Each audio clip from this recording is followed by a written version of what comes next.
Alors, nous sommes mardi 5 mars 2013, il est 19 heures, donc je suis avec Reda mon associé. Hein.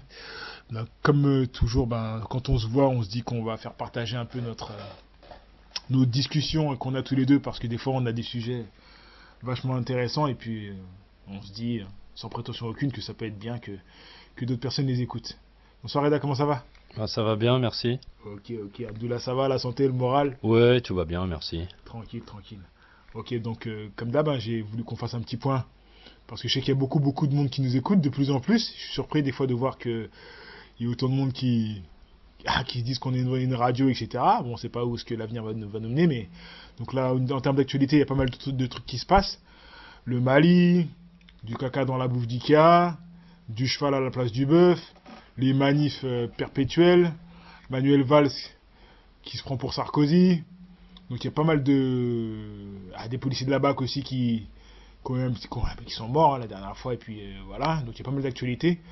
Des gens de la NPE, des gens à qui on coupe les indemnités qui vont se brûler, là ça devient grave, ça devient de plus en plus chaud. Donc qu'est-ce qu'on fait là par rapport à tout ça, toi et moi, où on fait que de parler? Qu'est-ce qu'on peut dire déjà par rapport à tout ça? Qu'est-ce que toi tu peux dire par rapport à tout ça? Qu'est-ce que ça te fait? Nous qui vieillissons un peu là. Bah déjà, dans un premier temps, il faut savoir que c'est pas nouveau, hein, c'est fait divers. Les médias en manque de d'informations, on va dire tangibles et rationnelles en ce moment, donc ils ont besoin d'alimenter leur papier, de meubler leur papier, mais c'est vrai que ça date pas d'hier, hein, c'est pas nouveau qu'il y a des suicides entre guillemets, parce que j'appelle ça un suicide.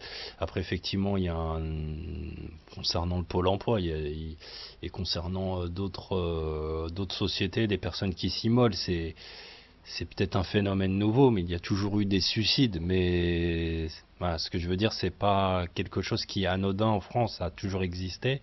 Mais c'est vrai que ça éveille plus les consciences au niveau des médias. Après, effectivement, on parle beaucoup de faits divers comme voilà, la viande de cheval dans certains produits, notamment dans les produits surgelés. Mais ça date pas d'hier non plus, ils l'ont décelé. Est-ce qu'ils le savaient auparavant? Je pense que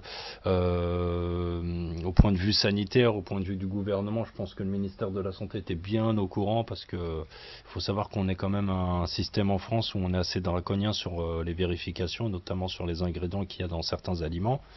Mais voilà, il a fallu que les médias s'intéressent là-dessus, et ça date pas d'hier. Je veux dire, depuis des années, les grandes marques, en fin de compte, entre guillemets, multinationales, ont toujours mis de la viande de cheval. Donc ils se réveillent Oui, maintenant. c'est une viande qui se mange depuis, enfin, Ils se mangent. les boucheries chevalines, etc. C'est pas le souci, mais le souci dont il parlait, c'était qu'en fait, on est menti aux consommateurs, qu'on ait mis du cheval à la place du bœuf.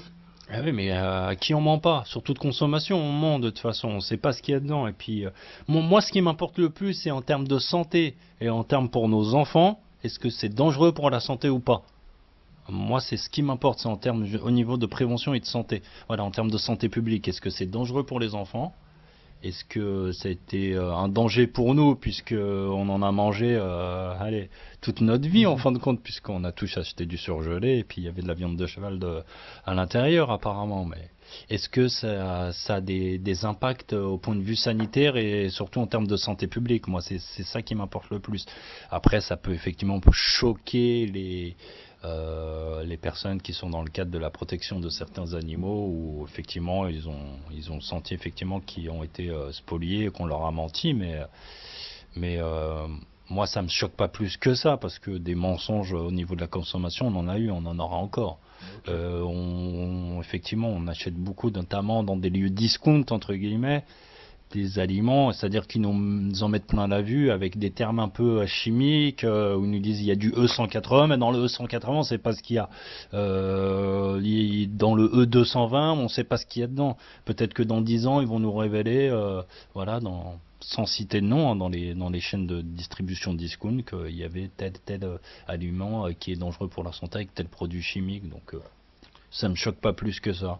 Sauf que voilà, les médias en manque d'informations tangibles, Saute là-dessus. voilà, sautent là-dessus. Mais bon. Ok. Passons pour le culinaire et Masterchef. Si on revient au niveau de l'emploi, au niveau de... aujourd'hui, il y a une grosse manif.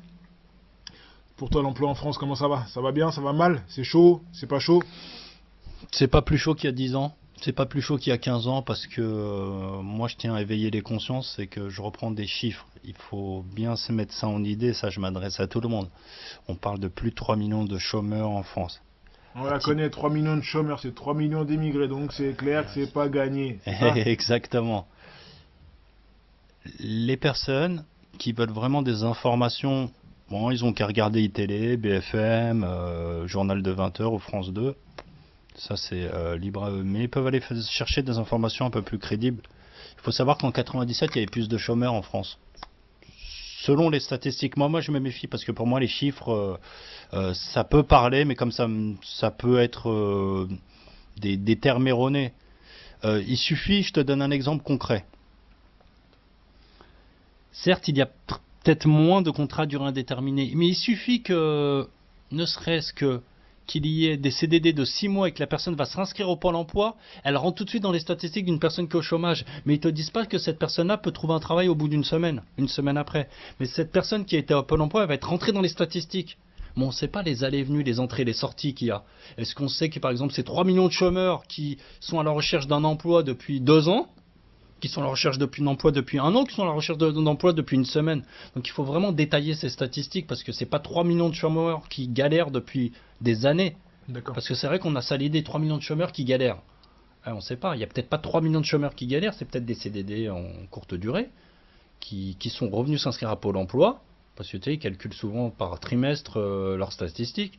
Mais on ne sait pas, on n'a pas vraiment de détails sur le nombre, sur le détail du chômage réel en France. Est-ce que c'est des chômeurs de longue durée? Est-ce que c'est des chômeurs qui sont inscrits à Pôle emploi il n'y a pas longtemps? On ne sait pas tout ça. Donc c'est vraiment, il faut aller ici aux informations parce qu'il n'y a pas plus de chômage qu'il y a 15 ans. Ouais, c'est faux. C'est clair qu'il faut en tout cas, faut décortiquer. On entend bien ce que tu dis. Donc culinaire, l'emploi, Valls et les policiers. Alors, Val, c'est le... et la sécurité en France, comment tu vois ça, toi? Ah, mais Val, là, c'est le PS, le changement, c'est maintenant. Valls, il est arrivé. Ah, mais ça, c'est un beau slogan, le changement, c'est maintenant. Il n'y a pas de changement. En fin de compte, on reprend, en fin de compte... c'est un peu reprendre en fin de compte les propos de certains membres de l'UMP, mais en mettant de la forme et un langage en fin de compte pluridisciplinaire, plus de gauche. C'est plus un langage de gauche, mais dans le fond, on est exactement dans le même discours. On prendrait, enfin, si Emmanuel Valls effectivement serait de droite, on l'aurait traité de facho. Mais ça passe mieux venant de la gauche, il a des termes, un langage qui est un peu plus soutenu, mais moi c'est au niveau de l'action et puis ce qui se passe sur le terrain. En termes de sécurité, j'ai pas plus de commentaires à faire qu'au temps de Sarkozy, hein. Pour moi, il n'y a aucun changement. Je me suis pas fait contrôler parce que je vais pas me faire du misérabilisme et me mettre en position de victimaire parce que je me suis pas fait contrôler, donc je peux pas savoir s'il y a eu un changement, si les forces de l'ordre, notamment quand on parle de sécurité par exemple, sont un peu plus virulents lors des contrôles. On sait pas s'ils ont un discours qui est un peu plus on va dire souple, s'ils ont une approche un peu plus pédagogique. Non, je pense qu'il y a pas de changement. Mais c'est là où il s'aperçoit effectivement que le PS c'est bien plus complexe que ça, le terrain. Mais bon, je vois pas plus de changements que la droite, et en termes de sécurité, et en termes de discours, et en termes de politique de l'immigration. Ok. On va reculer un peu la tête, on va avoir une vision internationale. Donc Hugo Chavez, il est malade là. Qu'est-ce que ça te fait te dire, toi, que Chavez et sa grande gueule là, ils sont un peu KO? Tu penses que les Occidentaux sont contents là où ils sont?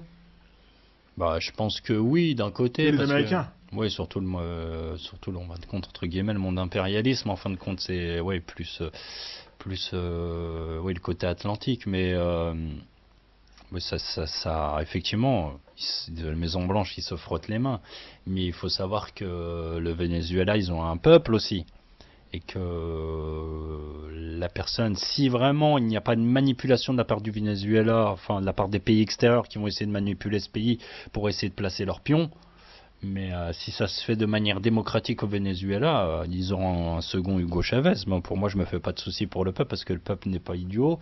Et il y a un fonctionnement qui qui leur est propre au Venezuela. Après, j'adhère pas à tous leurs principes au niveau de leur politique, parce que il y a énormément de dictatures et je me sentirais pas bien dans ce pays, notamment sur ma vision des choses et sur Tout à fait, ta ma conception de vision la vie. démocratique aussi, D'accord. c'est important. Et ouais, ma conception de la vie, c'est vrai que ils peuvent se frotter les mains, mais il peut y avoir un second Hugo Chavez. Hein, mais après, tout ça, ils sont assez forts au niveau de la stratégie politique et de la stratégie, surtout géopolitique. Donc, Ok.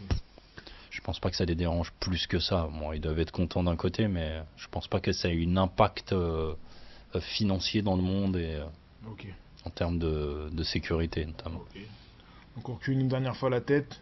Le Mali, on en parle beaucoup puisque la communauté est importante en France ici. Donc le fait que les Tchadiens aient shooté des islamistes là-bas, etc., qu'on ait dit que c'est pas la France toute seule, qu'il y ait une volonté de communiquer en disant que c'est pas les colons encore qui vont au casse-pipe. Qu'est-ce que ça te fait te dire? Je sais pas si t'as suivi le dossier. Ça date de cette semaine, hein. Les Tchadiens qui ont shooté. Pour moi, c'est l'arnaque du siècle. C'est-à-dire. L'intervention de Hollande.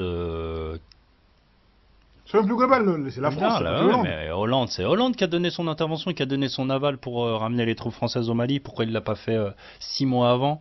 Il a attendu qu'il y ait des morts. Il a attendu effectivement que les terroristes, parce que c'est des terroristes qui interviennent et qui terrorisent en fin de compte le peuple malien, qui a toujours été un peuple pacifiste et qui a toujours vécu en harmonie entre eux. Et il a attendu en fin de compte qu'il y ait vraiment un soulèvement au niveau de l'économie du Mali pour pouvoir intervenir, pour dire bon voilà, nous on a fait. Tu penses Voilà, que nous c'est aussi ça. simple Ah, mais moi je avec pense toutes que les questions d'ingérence dont on parle, tu sais que l'ingérence, on en a parlé beaucoup, ça devient l'ingérence, c'est le fait d'intervenir dans un pays sans mettre tous les, enfin rapidement, hein, sans mettre toutes les parties d'accord. Il y a eu quand même une concertation au Mali avant que ça bouge d'ici. mais une concertation, mais il faut savoir qu'il y a eu un cri d'alarme il y a des années déjà, ils le savaient déjà. Il y a eu un cri d'alerte sur l'Occident il y a des années. Personne, tout le monde a fermé les yeux. C'est sûr, il n'y a pas de pétrole. C'est sûr, il n'y a pas de gaz naturel. Il n'y a pas toutes ces richesses parce que crois-moi qu'ils seraient intervenus depuis longtemps. Oui, mais après c'est une stratégie de communication de mettre les Tchadiens en avant, de mettre certains pays africains qui ont été émergents pour leur dire bon bah nous on s'est mis en retrait, c'est les pays africains qui ont fait. Mais ce qui est important, moi, c'est le peuple malien qui souffre. Maintenant, ce qui va être important, c'est après. Qu'est-ce qui va se passer maintenant pour le Mali? Est-ce qu'ils vont réussir à se rétablir au point de vue économique? Parce que déjà, c'est dur, c'est un pays déjà qui souffre. Tout à fait. Alors comment maintenant, moi, ce qui m'importe, c'est l'après. Qu'est-ce qui va se passer maintenant pour la jeunesse du Mali, pour les personnes qui souhaitent s'installer au Mali, pour notamment la population immigrée, notamment on a une grande forte communauté en France. Qu'est-ce qui va se passer? C'est ça, moi, qui m'importe. Après, effectivement, la politique de la France, on la connaît, la politique France-africaine, de toute façon, de la France. Hein, c'est toujours attendre qu'il y ait vraiment le bordel dans un pays pour pouvoir intervenir. On ne fait jamais de la prévention. Et pourtant, le symbole du Parti Socialiste, c'est la prévention avant la répression. Mais bon, ça c'est entre guillemets, mais bon, c'est... Ok. Pour ma part, en réalité, moi qui suis d'origine algérienne, je pense que ça a été une grave erreur stratégique et je pense que c'était pas à la France d'intervenir. Je pense que c'était vraiment au pays frontalier qui avait vraiment une force militaire et qui connaissait ces terroristes parce que beaucoup viennent des pays frontaliers, notamment d'Algérie, Tunisie, Libye et des personnes du Touareg. Je pense que c'était à l'armée d'Algériens d'intervenir. Ils avaient les capacités d'intervenir. Ils connaissaient ces terroristes. Ils auraient pu les balayer en 2 secondes. Ça aurait pu être réglé. Donc j'incrimine pas, il y a la France, il y a aussi mon pays d'origine, l'Algérie, qui aurait pu intervenir déjà depuis longtemps.